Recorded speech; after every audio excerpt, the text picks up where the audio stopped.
주님의 이름으로 예배로 나오신 여러분들을 환영하고 주님의 이름으로 축복합니다. 여러분들 예수의 이름으로 우리 한번 옆에 분들을 바라보면서 예수 이름으로 축복합니다.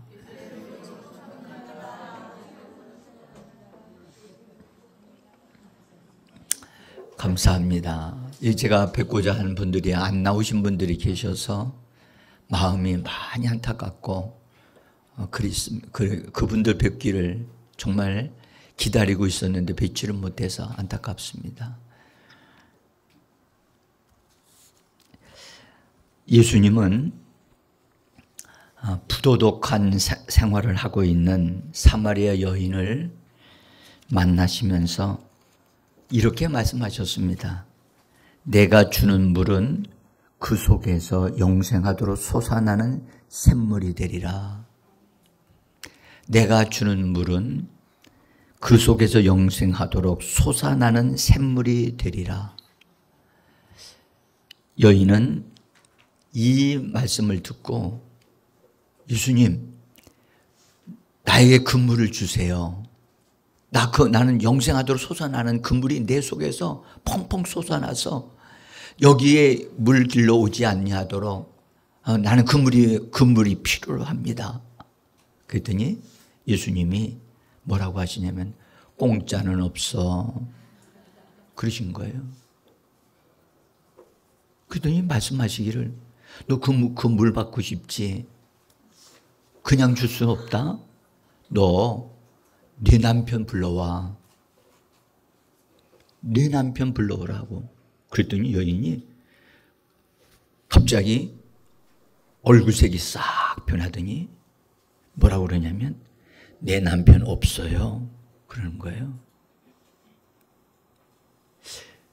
예수님은 그 여인의 마음을 딱 읽으시면서 맞다. 이 여인이 예수님의 말씀을 이런 말씀이 나오리라고는 전혀 생각을 못했거든요. 맞다. 너에게는 남편이 없어. 네가 지금 살고 있는 그 사람도 내 남편이 아니야. 너에게는 5명의 남편이 있었는데 그 남편들은 진짜 네 남편이 아니야. 깜짝 놀랐어요. 어떻게 내 삶을 아시지? 이분 처음 만난 사람인데 어떻게 내 마음을, 내 삶을, 내가 살아온 인생을 어떻게 이분이 한마디로 이렇게 다 얘기를 하시는 거야? 그러면서 이 여인은 마음에 주님의 말씀으로 만져지기 시작을 하는 거예요. 이분이 나를 아시는구나. 이분이 내 인생을 아시는구나. 그래서 그분은 이렇게 얘기했어요. 그 여자가 보아하니 당신은 선지자니이다. 대개 선지자들은 사람들의 마음을 읽을 줄 알고 하나님이 알게 해 주실 수 있거든요. 사실은 예수님은 선지자보다 더 크신 분이잖아요. 그 여인을 구원하시는 구주가 되시는 분이십니다. 그래서 예수님은 그 여인이 선지자라고 말하니까 그것을 부인하지 아니하시고, 그래서 가서 남편 데려오라고 하니까 그 남편 없다고 하는 말에 그 여인이 예수님이 인정하시는 말씀을 들으면서 진짜 내 남편은 없구나. 진짜 내 남편은 없구나. 여러분, 그러면서 이 여인은 예수님이 자기의 부정한 생활, 자기의 욕심을 채우려고 하는 생활을, 잘못된 생활에 대한 것을 용서해 주고 계신다는 사실을 이 여인은 알았어요. 그러면서 예수님은 그 여인이 남편이 없다고 하는 말과 예수님과 대화를 나누면서 여인의 마음속에 예수님은 샘물을 넣어주시기 시작하셨어요. 뭘 주셨다고요? 샘물을 이 여인이 받으면서 그 속에서부터, 그 여인의 속에서부터 샘물이 막 솟아나기 시작하는, 그래서 용서를 받았다는 사실을 알게 됐고, 그 다음에 이 너무너무 감격스러워. 이 기쁜 소식을 자기가 그냥 가지고 있을 수 없어 마을로 들어가 가지고 동네 사람들에게 다 여인들에게 막 얘기해서 이렇게 얘기했어요. 내가 행한 모든 것을 그가 내게 말하였다. 내가 어떻게 살아왔다는 것을 그분이 다 말했기 때문에 그분이 나에게 그걸 알게 했다. 그분이 바로 메시아가 아니겠느냐? 여러분, 용서받은 자는 용서받은 그것을 드러내서 말하는 것을 부끄러워하지 않는답니다. 이 여인은 자기가 여태까지 5명의 남자를 바꿔가면서 살아왔지만 이제 6번째 남자하고 살고 있지만 자기를 만족하게 해주는 남자가 없다는 사실을 알고 그렇게 살아왔는데 그렇게 잘못된 삶을 살아왔던 자기의 잘못을 예수님이 몇 마디 말씀을 하시면서 그 잘못된 삶을 용서하시고 그 용서를 이 여인이 가슴 속에서 솟아나는 샘물을 통하여 내가 용서받았구나. 이 감격과 기쁨이 너무 커서 그래서 뛰쳐 들어가서 마을 사람들에게 자기를 용서하시고 자기의 잘못을 드러냈던 이분이 바로 메시아가 아니겠느냐 해가지고 증거하여 그 마을에 있는 여인들이 예수를 믿는 자들이 많아졌다라고 성경은 말씀하고 있습니다. 죄사함이라고 하는 용서가 하나님의 용서가 이 땅의 사람들에게 주어지기까지는 여러분들 어떤 과정을 거쳐서 이 하나님의 용서하심이 우리에게 다가오게 되어졌어요. 여러분, 하나님은 인류가 죄를 범했다는 사실을 하나님은 알고 계셨고 인류를 구원할 자는 이 세상에는 아무도 없다는 사실도 하나님은 알고 계셨어요. 그래서 하나님께서는 인류를 구원하기 위해서 하나님의 형상대로 만드는 사람을 위해서 죄인이 되었던 그 사람들을 구원하기 위해서 하나님의 아들 독생자를 이 땅에 보내주셨습니다. 그분이 그리스도 예수인 줄 믿습니다. 그리스도께서 이 땅에 오셔서 아버지 하나님의 뜻이 무엇인지를 알았어요. 자기가 이 땅에 온 목적이 뭐냐? 병든 자를 치료하시는 순간에 그런 일들만 하는 것이 아니고 그분은 사람이 해결할 수 없는 죄의 문제, 저주의 문제, 고통의 문제, 사망의 문제, 그리고 원수 마귀의 이 문제를 궁극적으로 해결하기 위해서는 자기 온몸을 내어줘서 대속 제물이 되게 해야 된다는 사실을 예수님은 알고 계셨어요. 그러나 그 길은 쉬운 일이 아니었어요. 자기 몸에 엄청난 고통과 여러분들 저주가 임해야 한다는 사실을 아셨던 거예요. 그분도 그렇게 그런 과정을 거치기를 원하지 않았어요. 그러나 하나님 아버지께서 그렇게 그것을 원하심으로 말미암아 그래서 예수님의 몸에 인류의 죄가 옮겨졌고 저와 여러분의 죄가 옮겨진 줄을 믿습니다. 그리고 하나님께서 우리에게 쏟아 부어야 할 저주와 심판과 고통을 예수님의 몸에다가 하나님은 다 쏟아 부어버리셨어요. 그 과정이 십자가에 죽으시는 과정이었어요.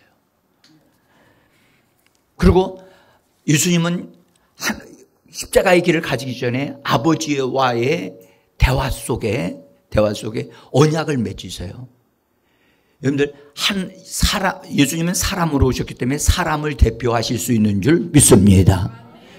대표성을 가지려면 탁월해야 되는데 예수님은 사람들보다 탁월하심이 있어요. 똑같이 몸을 가지고 계시고 사람으로 태어나셨지만 그분은 죄가 없는 사람이셨습니다. 모든 사람들은 다 죄가 있어요. 근데 예수님이 사람들을 대표하여 하나님 앞에서 하나님과 언약을 맺으십니다. 그래서 내가 내 몸을 내어주고 피를 흘림으로 인해서 하나님 아버지 사람들의 죄를 사하여 주셔야만 한다라고 하는 하나님과의 약속, 하나님과의 약속을 예수님이 맺으십니다. 그것을 가리켜 언약이라고 말을 합니다. 자, 마태복음 26장 28절을 한번 보겠습니다. 같이 한번 읽어봅니다. 이것은 죄사함을 얻게 하려고 많은 사람을 위하여 흘리는 바 나의 피 곧 언약의 피니라. 그래서 하나님과 언약을 맺으시면서 죄사함을 얻게 하는 용서를 해 주시는 것을 하나님과 언약을 맺으신 거예요. 그래서 예수의 피를 흘리심을 통해서 예수를 믿는 자마다 하나님은 다 용서하시기로 하나님하고 예수님이 약속을 맺으신 겁니다. 그래서 이런 언약이 이루어진 다음에 예수님이 십자가의 길을 가셨거든요. 그러니까 예수님도 자기가 해야 될 일을 하신 거예요. 십자가를 통과하신 거예요. 그 다음에 하나님은 예수의 피 흘리심을 예수님을 믿는 자마다 하나님은 그들의 죄를 사하시도록 용서하신다고 하는 그 일을 하나님은 하셔야만 하는 것입니다. 여러분들, 그래서 예수님이 죽으시고 부활하신 다음에는 예수님을 통해서 예수님만으로 말미암아 구원과 또 용서함이 있다고 하는 사실을 죄자들이 선포하기 시작을 합니다. 베드로가 오직 예수 외에는 다른 방법으로는 구원을 얻을 길이 없다. 오직 예수만이 구원이다. 라고 말씀을 선포했습니다. 보세요. 사도행전 4장 12절인데 같이 읽어봅니다. 다른 이로서는 구원을 받을 수 없나니 천하 사람 중에 구원을 받을 만한 다른 이름을 우리에게 주신 일이 없습니다. 할렐루야. 그러니까 예수 그리스도 이외에는 다른 방법으로는 구원 얻을 방법이 없어요.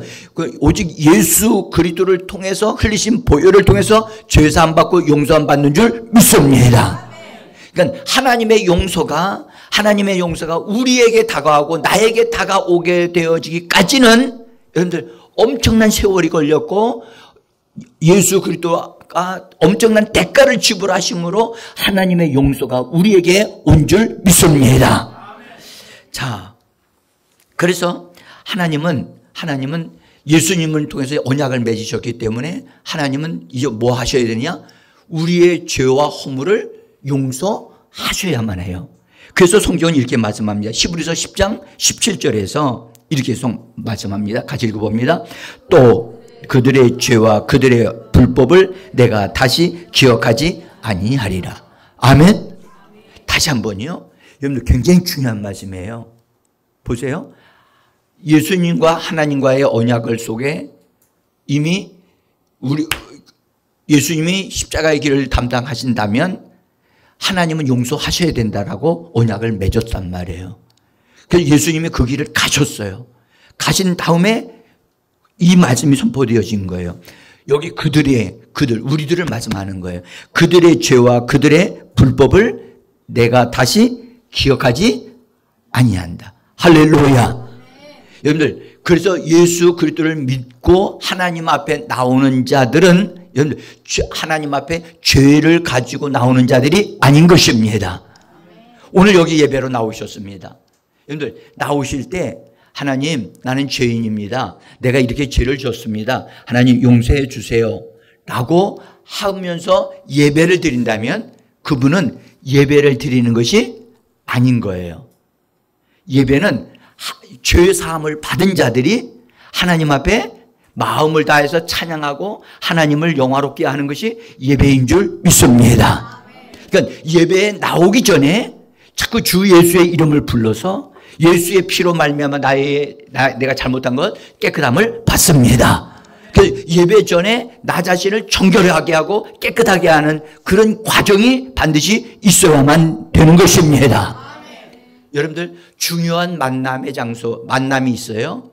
그 만남을 위해서 여러분들은 그 만남을 준비해 가지고 갈 때 정말 자기 자신을 깨끗하게 하고 또 목욕도 하고 새 옷도 입고 준비하고 나가지 않겠습니까? 아멘? 그렇죠.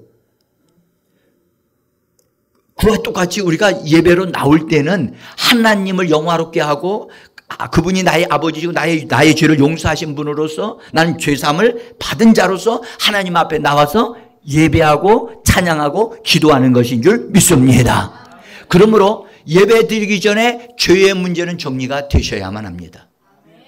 죄의 문제. 에? 그래서 찬양하시다가 또는 우리 예배 전에 기도하시다가 집에서 나오시다가 뭔가가 마음에 걸리는 것이 있어요. 그러면 그거 하나님 앞에 자백하고 예수의 피로 깨끗함을 받은 상태에서 하나님 앞에 예배 드려야 할 줄 믿습니다. 어떤 분들은 예배 안에 들어와서 그때서야 하나님 제가 잘못한 것 같습니다. 용서해 주세요. 이러고 있단 말이에요. 응? 그것은 예배의 흐름을 여러분들 흐름을 잘못하고 있는 거거든요. 응? 그래서 죄와 불법을 다시는 뭐 하지 않겠다고요? 따라서 기억하지 않는다. 하나님이 말씀하세요. 자, 예배를 시작했는데 지금 어떤 분이 그래. 하나님, 내가 잘못했습니다. 용서해 주세요. 라고 말을 한다면 하나님 뭐라고 말씀하실까요? 나 너의 죄 기억하지 못해. 너 이미 뭐 됐다? 용서됐어. 그러면 그러다. 하나님, 난 느낌이 없는데요. 내 마음에 기쁨이 막 있으면 좋겠고, 막 뭔가 있으면, 찡하는 뭔가가 있었으면 내가 믿을 수 있을 것 같아요. 이건 찡하는 문제가 아니야. 응? 네가 말씀을 믿고 또 네가 예수의 피를 자백하면 그건 사여지는 문제고 나는 더 이상 그것을 기억지 않는다고 약속했어. 아멘? 그래서 여러분들 교회 나오면 하나님은 나의 죄를 다 조목조목 다 하나님은 기억하셔서 나에게 다 생각나게 하시는 그런 하나님이 아니십니다. 아멘? 그러니까 예수 그리스도를 통해서 우리의 죄가 다 용서받았어요. 할렐루야. 이 용서받은 것에 대한 믿음을 마음속 깊이 자기 자신이 그것을 확신하고 그것을 기뻐할 만큼 그것을 받아들일 수 있어야만 하는 겁니다. 자, 마태복음 오늘 18장에서 베드로가 주님께 용서하는 문제를 질문을 했어요. 뭐라고 질문했냐면 내게 상처를 준 형제나 자매가 있다면 몇 번이나 용서해야만 합니까? 라고 하는 질문을 던졌어요. 이 말은 이 부분에 대해서 베드로가 고민하고 있었던 거예요. 무슨 고민일까요? 아마도 형제들이나 가족과의 관계 속에서 마음 상한 일들이 있었던 것 같아요. 그리고 지난번에 몇 번 정도까지는 용서를 했어요. 우리도 여러분 세상 사람도 몇 번까지는 용서한다고 그러죠? 네? 3-4번은 내가 용서한다고 얘기를 해요. 근데 이제는 못 참아 해가지고 어떤 분은 더 이상 용서가 할 수 없어서 뭐 하게 해요? 퍽! 화를 내면서 막 그렇게 하는 사람들 여러분들 보셨을 겁니다. 베드로도 그때까지는 비슷한 것을 가지고 있었다고 저는 봐요. 그래서 몇 번이나 용서해야 합니까? 라고 하는 질문에 여러분 이걸 설명을 다 할 수는 없지만 예수님은 용서에 대한 질문에 놀라운 비유의 말씀으로 놀라운 말씀을 실제적인 말씀을 탁 던져주셨어요. 그 말씀은 뭐냐? 천국의 종들의 빛, 천국으로 들어와서 일하는 종들에게 속한 자들의 모든 빚은 청산되어지고 탕감을 해주는 한 임금에 대한 이야기를 예수님이 하고 계시는 거예요. 자, 눈을 감지 마시고 창문을 열어주세요. 네? 여기서 이 임금은 누굴까? 네? 예수님이 여기 말씀하시는 어떤 임금에 대한 얘기를 지금 하고 있잖아요. 그래서 그분에 대해서 23절에서 천국은 그 종들과 결산하려 하던 어떤 임금과 같다. 이 임금은 누구실까요? 라고 하는 질문을 여러분들에게 던져드리고 싶어요. 자, 근데 그분이 종들과 그분에게 속한 사람들이었는데 일을 맡아서 일을 하는 종들이에요. 예? 그래서 거기 메시지 성경은 23절을 이렇게 성경을 번역했어요. 같이 한번 읽어봅시다. 천국은 종들의 빚을 청산하기로 한 어떤 왕과 같다. 청산이 시작되어. 자, 시작이 되었는데, 자, 보세요. 천국은 아직 예수님 당시에는 천국이 왔어요, 안 왔어요? 아직 안 왔어요. 근데 곧 천국이 시작이 되어질 것이고, 그 천국의 시작은 여러분들 오늘날로 말하면 천국은 어디를 말씀하시는 거죠? 우리가 장차 갈 것이 천국이죠? 죽으면 가는 곳이 천국이죠? 대답들을 안 하십니다. 이게 웬일입니까? 예? 여러분들, 천국의 시작은 교회의 시작과 같은 거예요. 교회 안에 들어오신 분들은 어디로 들어온 것과 같아요? 천국 안에 들어왔지만 아직 천국의 실제 안에는 들어가지는 못했어요. 실제 안에 들어가기 위하여 준비되어지는 과정으로서 교회라고 하는 것을 예수님이 두신 거예요. 그래서 교회도 천국에 속한 한 부분임을 기억하시기를 바랍니다. 그러니까 교회 안에 들어왔어요. 그러면 여기 들어와 있는 한 종은 여기 한 종에 대해서 얘기를 하잖아요, 지금. 그 종과 이 왕이 뭘 정리한다고요? 그 종이 가지고 있는 빚을 청산해서 아예 없는 것으로 면제되어지는 거로 탕감해 주는 거로 왕이 그렇게 결정을 내렸다는 거예요. 예? 여러분들 이 번역이 메시지 번역이 참 좋은 것 같아요. 천국은 종들의 빚을 정산하기로 한 어떤 임금과 같은데 정산이 시작되었다. 예수님 때로부터. 그래서 여기서 한 종은 여기 누굴 말하느냐면 베드로를 말하는 겁니다. 네? 그리고 이 한 종은 또 누구를 말하는 거죠? 바로 나 자신에 대한 말씀을 하시는 겁니다. 그건 누구에 대한 얘기예요, 지금? 나에 대한 얘기예요. 옆에 사람 얘기가 아니고 나에 대한 얘기란 말이에요. 그러니까 이 말씀을 우리가 잘 들으셔야 되겠죠. 네? 자, 그런데 뭐라고 말씀하면 이 왕은 그 사람을 종으로 쓸 때 그냥 쓰는 종이 된 게 아니라 탕감받은 종으로 천국에서 교회에서 삶을 살도록 해 주시겠다는 거예요. 그 얘기를 지금 하고 계시는 거거든요. 자, 그래서 그의 죄값에 대한 것을 다 탕감해 주고 그리고 그렇게 결정하신 거예요. 결정하셔서 그것을 알려주시는 거예요. 자, 보세요. 32절을 또 이렇게 번역을 했어요. 자, 읽어봅시다. 시작. 내가 네 빚을 전부 탕감하여 주었거늘. 뭐 했다고요? 자, 저를 쳐다보세요. 여러분, 지금 예수님이 이 베드로의 질문을 받아서 지금 얘기하시는데 탕감해 줬다고 지금 모든 빚을 탕감해 줬다고 말씀하고 있잖아요. 근데 이 탕감해 줬다는 말씀이 베드로에게 몇 번이나 용서해야 되죠? 몇 번이나 용서해야 돼요? 라고 말하고 있는 베드로에게 그 마음속 깊이 이 말씀이 들어오지를 못하고 있는 거예요. 지금 여기 앉아 계신 분들도 예수님이 나의 죄를 다 탕감해 주셨대. 예? 어렸을 때부터 시작해서 지금에 이르기까지 예수님이 나의 모든 죄를 다 탕감해 줬대. 나의 죄를 없어졌어. 이 사실이 마음에 진짜 얼마만큼 받아들여질까요? 받아들여질까? 응? 여러분, 그래서 종으로서 일을 하도록 그를 빚에 대해서 탕감해 준 상태에서 나가서 살도록 일을 하도록 해줬다는 거예요. 여기 살도록 했다는 것은 천국을 위해서, 주인을 위해서 자유롭게 되어져서 일을 하도록 해줬다는 거예요. 아멘?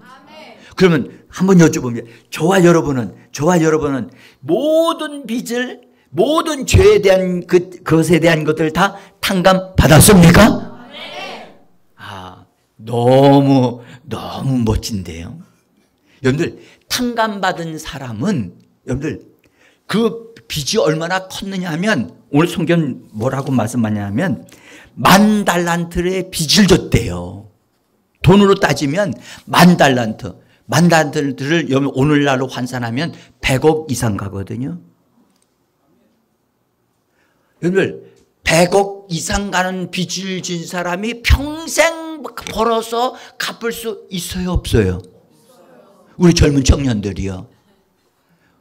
용기가 있어요. 나는 갚을 겁니다 라고 하는 말을 할 수 있습니까? 여러분들, 100억을 어떻게 내가 돈 벌어서 갚아요? 근데 그 빚을 그냥 다 탕감해줬다.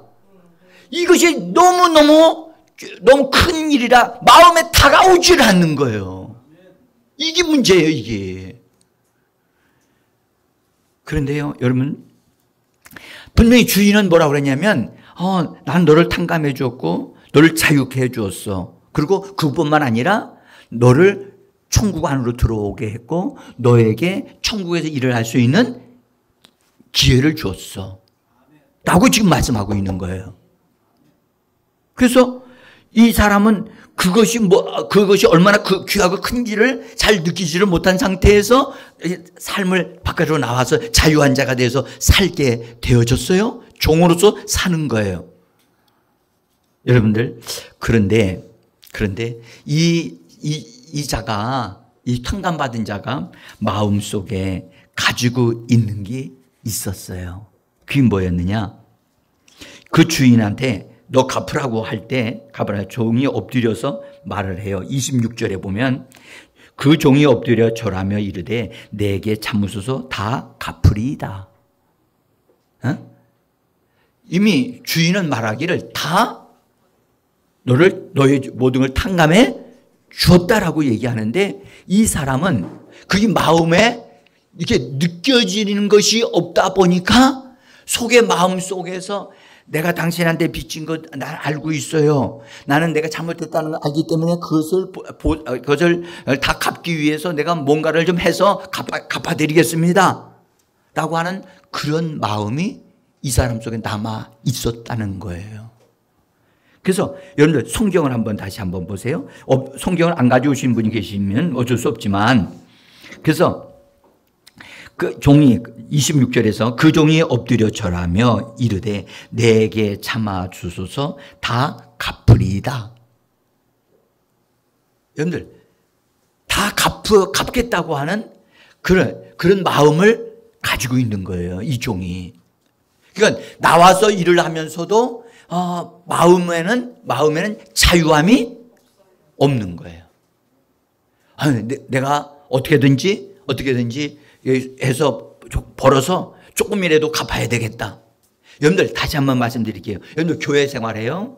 하나님이 나의 죄를 용서하셨대. 그 은혜 보답하기 위해서 내가 착한 일을 하고 내가 하나님 앞에 헌금하고 내가 하나님 앞에 이렇게 교회 생활해서 교회도 열심히 해서 봉사하겠다 라고 하는 사람들이 있다는 것을 기억하셔야 돼요.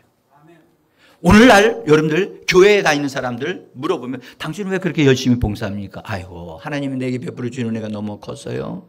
그 은혜 다 갚을 길이 없어서 조그마한 일이라도 해서 갚으려고 이렇게 하고 있습니다.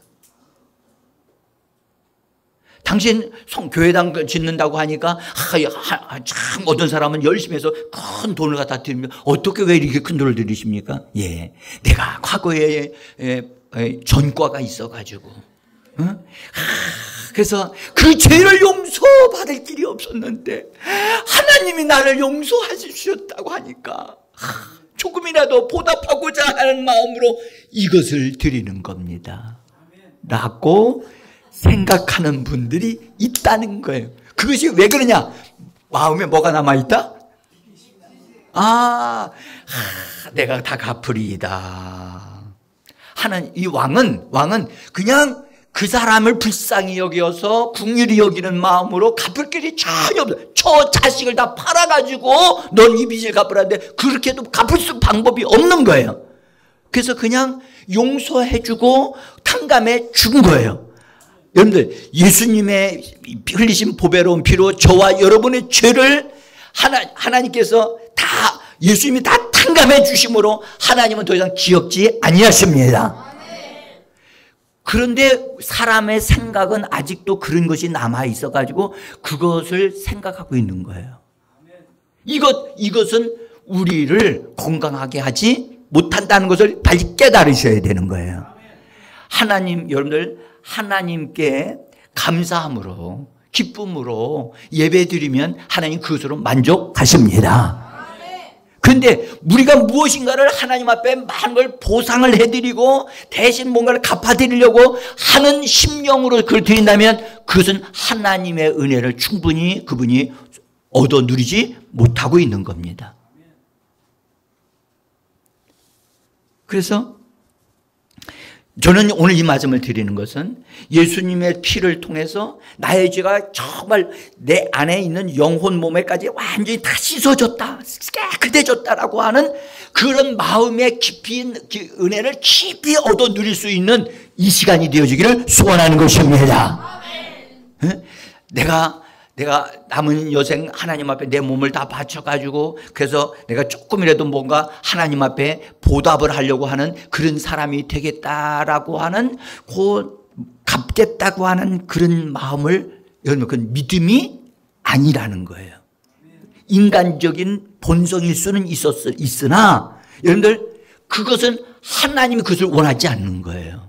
우리가 하나님 앞에 예배 드리는 것은 우리 자신을 하나님 앞에 영혼 몸을 내어드림으로 하나님이 신령한 은혜를 우리의 영과 마음과 몸에 성령으로 기름을 부어주시고 변화가 일어나서 하나님의 영광의 나라에 하나님의 집에 멋진 보석으로 집을 짓는데 우리가 쓰임받는 자들이 되어질 것입니다. 그렇기 때문에 여러분들 하나님은 우리를 얻기를 원하시는 거예요. 우리를 더 하나님의 사람으로 하나님을 닮아가지는 사람으로 얻기를 하나님 원하시는 것이지 우리가 뭔가를 하나님 앞에 정성껏 해가지고 많이 드려가지고 보상을 해드리려고 하는 그것을 원하시는 분이 하나님은 그런 하나님이 아니시라는 겁니다. 오늘날도요 어떤 사람들은 그렇게 해서 예배에 열심히 참석하고 어떤 사람은 헌금도 그런 마음을 가지고 드리는 분이 있어요. 그게 아니라는 걸 말씀드리는 거예요. 분명한 것은 탕감을 받았는데 이 탕감받은 사람이 마음으로 내가 하나님 앞에 뭔가를 다 갚겠습니다라고 하는 그런 마음이 그 사람 속에 남아 있었던 거예요. 어떻게 알냐고요? 자 보세요.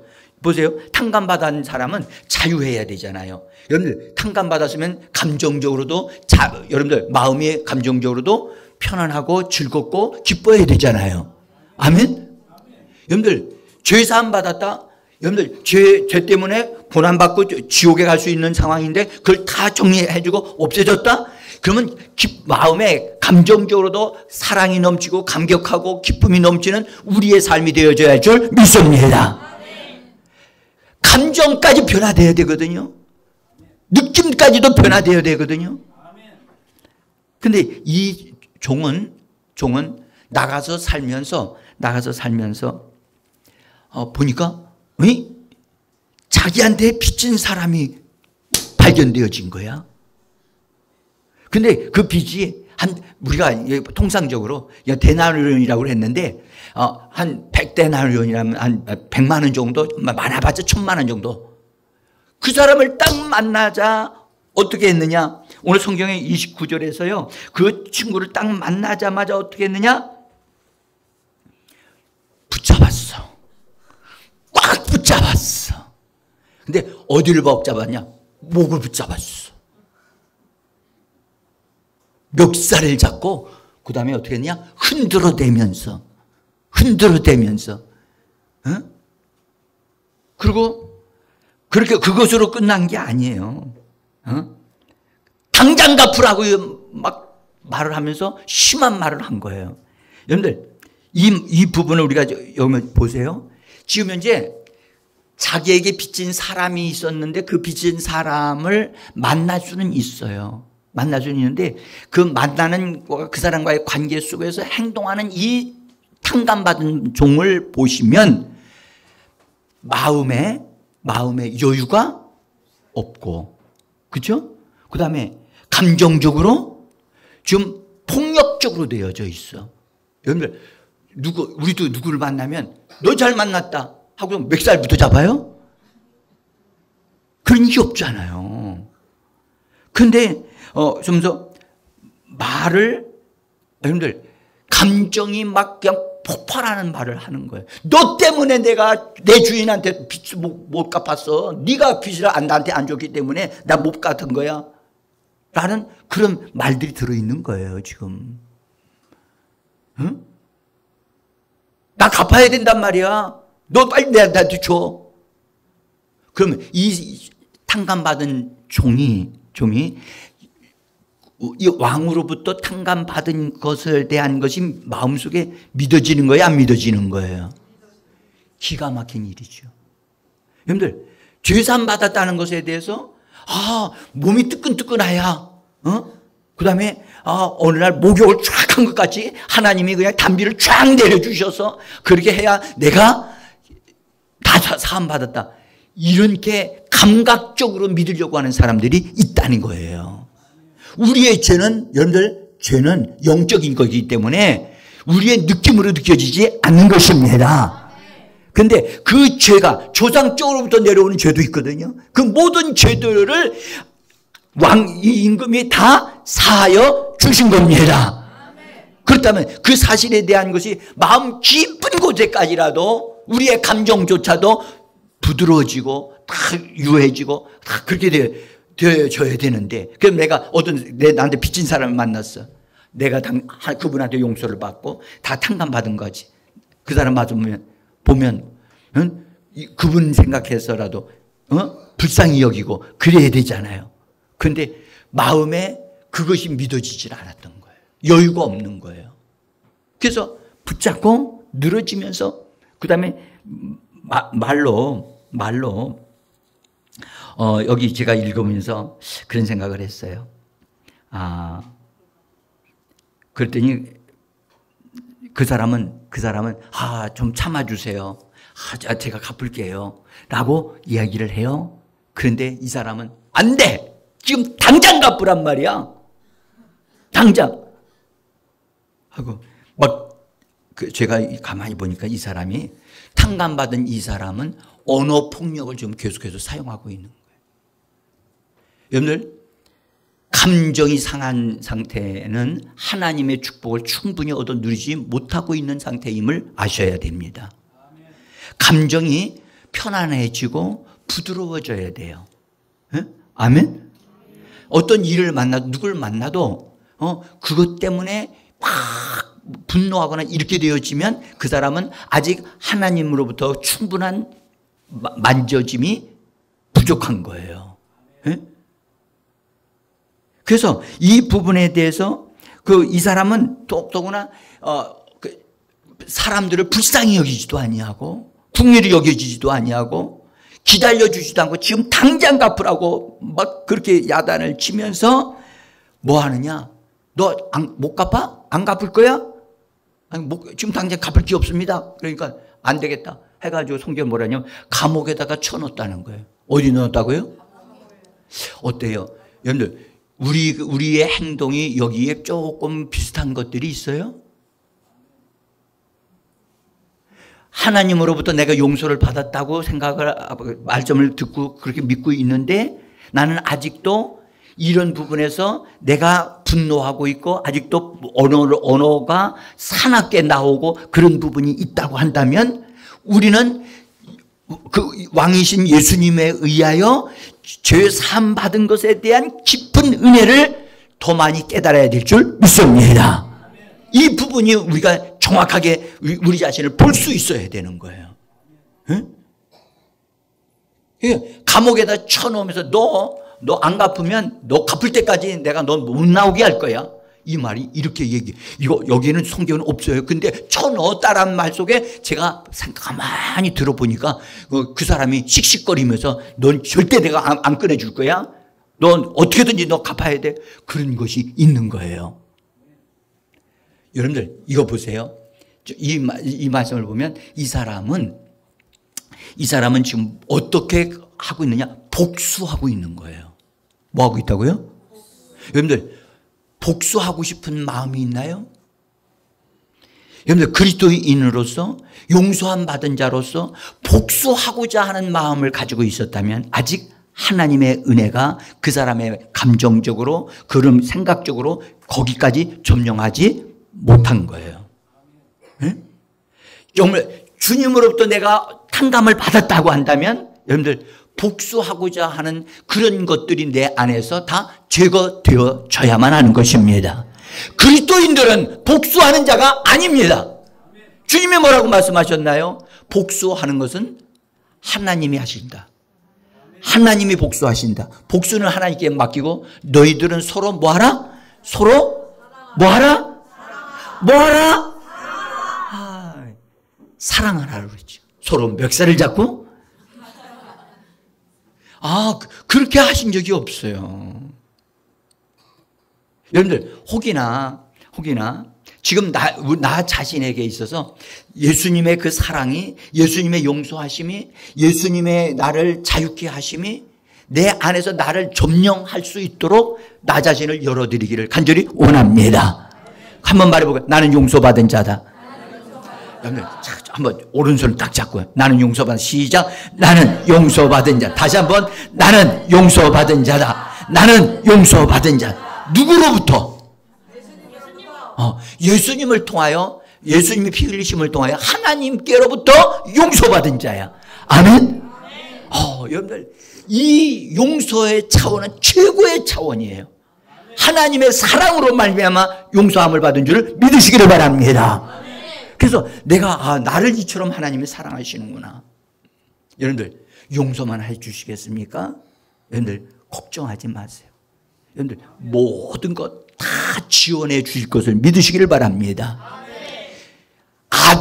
아들을 십자가에 못 박아가지고 나의 죄를 탕감해 주실 만큼 나를 사랑하신다면 내가 이 땅에서 삶을 살 동안에 나의 필요한 모든 것을 다 지원해 주시고 도와주셔서 잘되게 하실 것을 여러분들 믿으시기를 바랍니다. 이 부분이 우리가 그분이 얼마나 나를 사랑하셨는가에 대한 것이 더 깊이 느껴져야 되는 거예요. 그래서 여러분 우리는 가치 없는 자가 아니에요. 살다가 그냥 아무렇게나 살다가 죽어도 되는 그런 존재가 아니란 말이에요. 하나님의 아들을 우리에게 주실 만큼 우리는 귀한 자예요. 귀한 자입니다. 이거 나는 귀한 자다. 시작. 나는 귀한 자다. 나는 귀한 자다. 나는 귀한 자다. 아멘. 누가 나한테 함부로 말을 하거들랑 멈추세요. 나는 당신한테 그런 천박한 말을 들을 만큼의 그런 사람이 아닙니다.